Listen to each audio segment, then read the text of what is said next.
नमस्कार, मैं वरुणा। हिमाचल विकास डायरी में आपका स्वागत है। ये एक ऐसा कार्यक्रम है जहां हम विकास कार्यों और उन विकासात्मक योजनाओं को आपके समक्ष प्रस्तुत करते हैं जो प्रदेश सरकार के दृढ़ संकल्प से समाज, गांव और लोगों के जीवन में सकारात्मक बदलाव ला रही हैं। तो लीजिए पेश है हिमाचल विकास डायरी।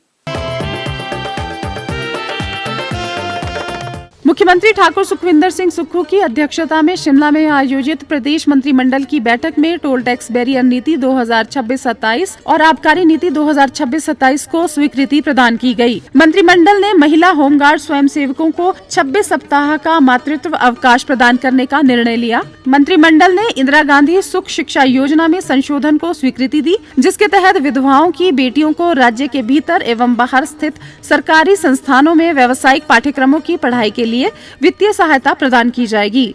मंत्रिमंडल ने इंदिरा गांधी मातृ शिशु संकल्प योजना को लागू करने की मंजूरी दी, जिसका उद्देश्य 6 वर्ष से कम आयु के बच्चों, गर्भवती महिलाओं और धात्री महिलाओं के पोषण स्तर में सुधार करना है, जिसके लिए उन्नत पूरक पोषण उपलब्ध करवाया जाएगा। बैठक में दिव्यांग व्यक्तियों के विवाह अनुदान में वृद्धि करने का भी निर्णय। 70% से अधिक दिव्यांगता वाले व्यक्तियों के लिए सहायता राशि 50,000 रूपए से बढ़ाकर 2 लाख रूपए कर दी गई है, जबकि 40 से 70% दिव्यांगता वाले व्यक्तियों को 25,000 रूपए की अनुदान राशि प्रदान की जाएगी। मंत्रिमंडल ने प्रस्तावित सीबीएसई स्कूलों के लिए कुल 600 पदों के सृजन को स्वीकृति दी। इन पदों को राज्य चयन आयोग के माध्यम से भरा जाएगा। इसके अतिरिक्त राज्य भर में 31 बालक एवं बालिका विद्यालयों को सह शिक्षा विद्यालयों में विलय करने का भी निर्णय लिया गया। मंत्रिमंडल ने चिकित्सा महाविद्यालयों, सुपर स्पेशलिटी अस्पतालों एवं आदर्श स्वास्थ्य संस्थानों के आधुनिकीकरण के लिए लगभग 1617 करोड़ रुपए की परियोजना को मंजूरी दी।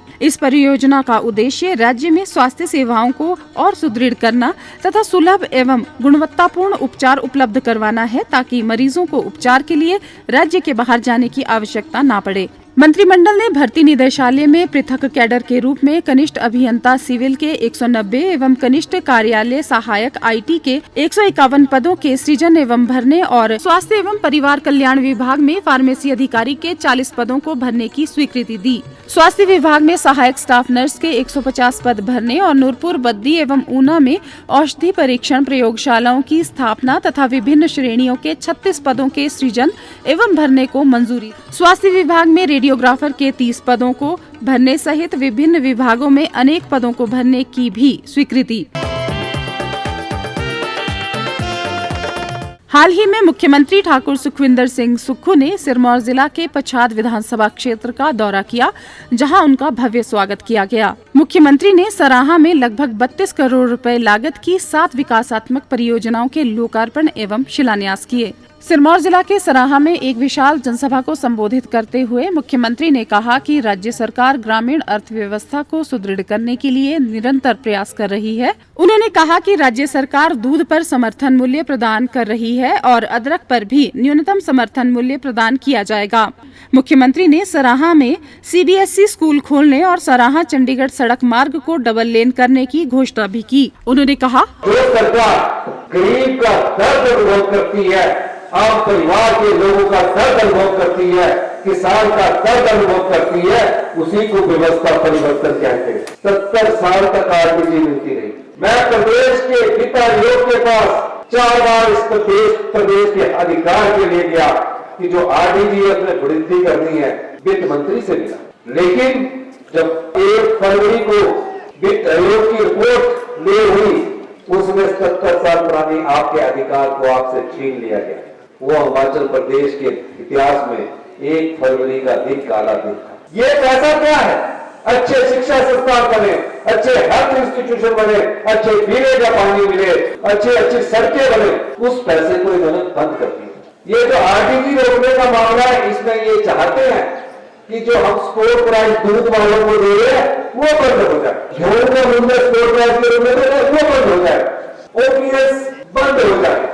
लेकिन हम जानते हैं कि हमारे पास आर्थिक समृद्धि है, हमारे हक है, हम कोई खैरात नहीं मांग रहे, आम जनता का अधिकार मांग रहे हैं और इस जनता के अधिकार को हम लड़ेंगे भी और 2027 तक अपनी नीतिगत बदलाव से व्यवस्था परिवर्तन से हमारे प्रदेश को आगे बढ़ना है। हम दूध का मूल्य भी बढ़ाएंगे, अदरक को भी स्टोर प्राइस देंगे, इस सरकार में जहां नीयत अच्छी होगी, जहां ईमानदारी से लोगों की सेवा करने का भाव होगा, वहां भगवान भी साथ देता है, जनता भी साथ देती है। मुख्यमंत्री ठाकुर सुखविंदर सिंह सुक्खू की अध्यक्षता में शिमला में सर्वदलीय बैठक आयोजित की गई।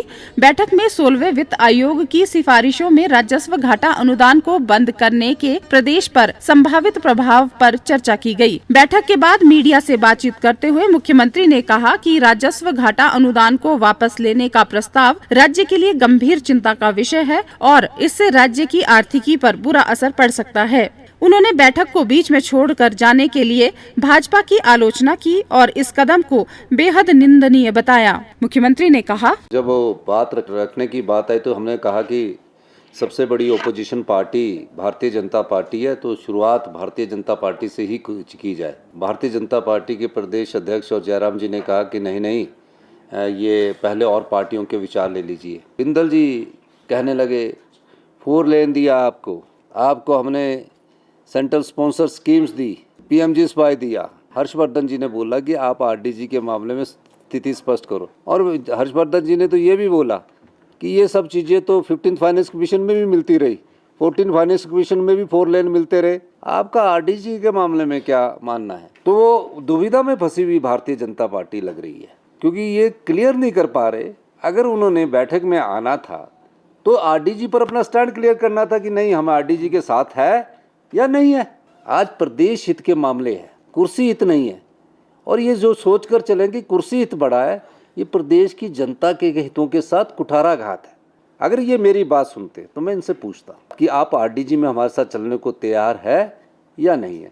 नहीं है तो भी अपना स्टैंड क्लियर कर दीजिए। हमने तो लड़ाई लड़नी है, हमारी तो चुनौती है, और हर चुनौती को हम लड़ाई समझ कर नहीं लड़ते हैं, हम युद्ध समझ कर लड़ते हैं। और प्रदेश की हित की लड़ाई तो हम सब लोग CPM के साथ, आम आदमी के साथ, प्रदेश के हित के लिए हम सब कुछ करने सर्वहित है हमारा प्रदेश हित। अब वक्त हो चला है आपसे विदा लेने का। अगले सप्ताह नए अंक के साथ फिर होगी मुलाकात। तब तक के लिए दीजिए इजाजत। नमस्कार।